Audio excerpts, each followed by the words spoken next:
Hi guys, here we've got iPhone, and let me show you how to turn the alarm on whenever your baby is crying. So if you wish your device to detect baby crying, you have to open Shortcut at first, then click on Automation and tap on plus icon to add a new one. Click on Create Personal Automation, scroll all the way down and pick Sound Recognition.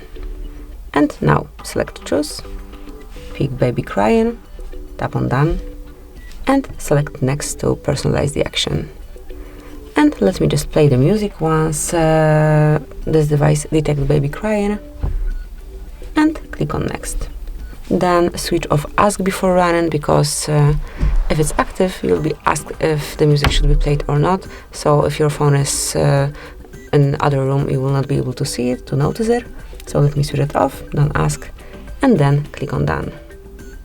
So that's it, that will be all. This is how you can add this automation. Thank you for watching. Please subscribe our channel and leave a thumbs up.